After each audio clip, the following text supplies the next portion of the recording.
नमस्कार बंधुरा आमी सोनाली और आपनारा देखছেন সোনালিস गार्डन। आजकेर आमार भिडियो जबा फुल गाछ निये। जबा फुल गाछेर पाता केन हलुद हये जाच्छे सेई विषयेई आजके आमी आलोचना करब।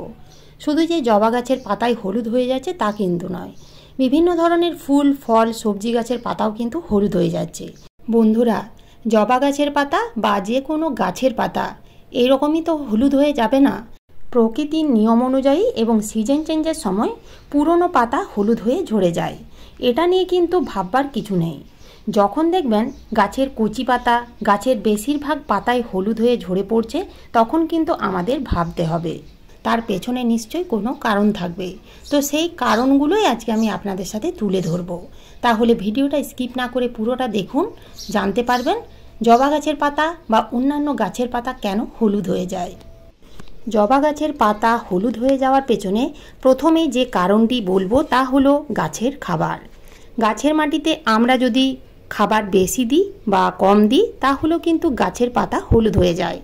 আমরা যখন গাছ প্রতিস্থাপন করি সেই সময় যদি আমরা গাছের মাটিতে কোনো রকম খাবার না দিয়ে শুধুমাত্র বাগানের মাটি দিয়ে গাছ প্রতিস্থাপন করি তাহলে কিন্তু হবে না। গাছ লাগানোর সময় অর্থাৎ গাছ প্রতিস্থাপন করার সময় আমাদের কিছুটা পরিমাণ গোবর সার কিংবা পাতা পচা সার কিংবা ভার্মি কম্পোস্ট এগুলোর মধ্যে যে কোনো একটা দিতে হবে। গাছগুলো যদি শুধুমাত্র মাটি দিয়ে প্রতিস্থাপন করে দেওয়া হয় তাহলে তার চাহিদা অনুযায়ী গাছ খাবার পাবে না, পুষ্টি বা খাবারের অভাব দেখা দেবে। এই জন্য প্রত্যেক মাসে একবার করে যে কোনো কম্পোস্ট সারের সাথে কিছুটা পরিমাণ মিশ্র জৈব সার দিয়ে যেতে হবে। গাছের মাটিতে খাবার কম দেওয়া হলেও কিন্তু গাছের পাতা হলুদ হয়ে ঝরে যায়, সেই জন্য প্রত্যেক মাসে গাছের চাহিদা অনুযায়ী আমাদের খাবার দিয়ে যেতেই হবে। আরেকটা কথা আমাদের মাথায় রাখতে হবে, টবের মাটিতে বেশি বেশি করে খাবার দিলে কিন্তু হবে না, গাছ নিতে পারবে না। তাই পরিমাণ মতো গাছের মাটিতে খাবার দিয়ে যেতে হবে। বড় টব হলে গাছের খাবারের পরিমাণ বাড়িয়ে দিতে হবে এবং ছোট টব হলে গাছের মাটিতে খাবারের পরিমাণ চাহিদা অনুযায়ী দিতে হবে। সেদিকে আপনাদের কিন্তু অবশ্যই খেয়াল রাখতে হবে। বেশি খাবার দিলে যে গাছে বেশি বেশি করে ফুল পাওয়া যাবে এটা কিন্তু নয়। সঠিক সময়ে সঠিক খাবার এবং পরিমাণ মতো খাবার প্রয়োগ করতে হবে। জবা গাছের পাতা হলুদ হয়ে যাওয়ার পেছনে দ্বিতীয় যে কারণ তা হলো জল। গাছের প্রয়োজনের তুলনায় কম বা বেশি যদি জল দেওয়া হয় তাহলে গাছের পাতা হলুদ হয়ে যায় এবং অবশেষে সেই পাতাগুলো ঝরে পড়ে। এই জন্য গাছ প্রতিস্থাপন করার সময় টবে জল নিকাশি ব্যবস্থা ঠিকমতো তৈরি করে নিতে হবে। এমনভাবে আপনারা টবের জল নিকাশি ব্যবস্থা তৈরি করে নেবেন যাতে জল দেওয়ার সাথে সাথে অতিরিক্ত জল যেন সেই ড্রেনেজ হোল দিয়ে বাইরে বেরিয়ে যায়। গাছের মাটিতে যদি জল জমতে থাকে তাহলে কিন্তু গাছের পাতা হলুদ হয়ে ঝরে যাবেই। 3 নাম্বার পয়েন্ট, বন্ধুরা আপনারা অনেকে কমেন্ট করে জানতে চাইছেন আপনাদের জবা গাছের পাতাগুলো হলুদ হয়ে ঝরে পড়ে যাচ্ছে। তো এই সময় জবা গাছের মধ্যে এই সমস্যাটা বেশিই দেখা দিচ্ছে।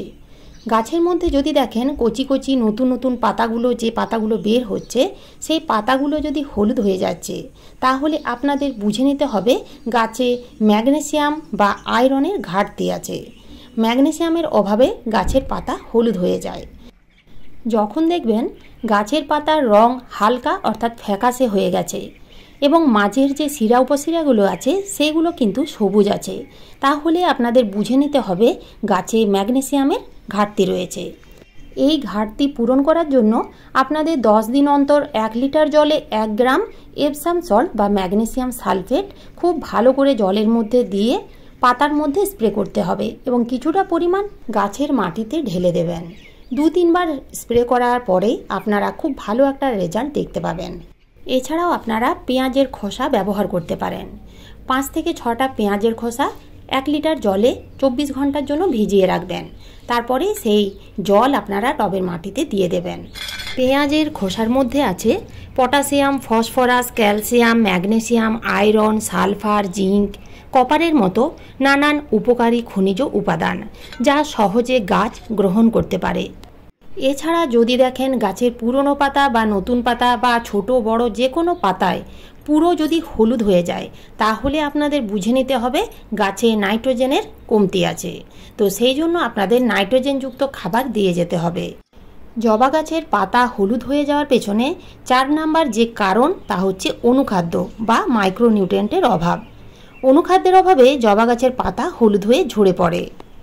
আমরা কিন্তু প্রত্যেকটা গাছে এনপিকে অর্থাৎ নাইট্রোজেন, ফসফরাস, পটাশিয়াম এই খাবারগুলো দিয়ে যাই। এগুলো প্রধান খাবার, তো এই প্রধান খাবারগুলো কিন্তু আমরা দিয়ে যাই। তার সাথে সাথে অনুখাদ্য দিয়ে যেতে হবে। সমস্ত রকমের অনুখাদ্য এই এনপিকের মধ্যে পাওয়া যায় না, তাই আমাদের প্রত্যেক মাসে একবার করে হলেও অনুখাদ্য দিয়ে যেতে হবে। আপনারা যদি বাজার চলতি মাইক্রোনিউট্রিয়েন্ট বা অনুখাদ্য দিতে চান তাহলে 15 দিন অন্তর মাসে 2 বার, যেমন অ্যাগ্রোমিন গোল্ড দিতে পারেন, অ্যাগ্রোমিন প্লাস, বায়োভিটা এক্স এগুলো আপনারা দিতে পারেন। যদি আপনারা বায়োভিটা এক্স দিতে চান তাহলে 1 লিটার জলে 1 ml ভালো করে মিশিয়ে গাছগুলোতে খুব ভালোভাবে স্প্রে করতে হবে। আর যদি বাড়িতে তৈরি জৈব অনুখাদ্য দিতে চান তাহলে সবজি পচা তরল সার দিয়ে যেতে হবে। যেহেতু এই তরল সারটি সবজির খোসা, ফলের খোসা, চা পাতা ইত্যাদি দেওয়া থাকে, তাই সমস্ত রকমের অনুখাদ্য এই তরল সারটি থেকেই পেয়ে যাবেন। এই ছিল আজকের আমার এই ভিডিওটি ভালো লাগলে একটা লাইক অবশ্যই দেবেন, কমেন্ট করতে ভুলবেন না। নতুন বন্ধুরা আমার চ্যানেলটিকে সাবস্ক্রাইব করে পাশে থাকার অনুরোধ রইল। ধন্যবাদ।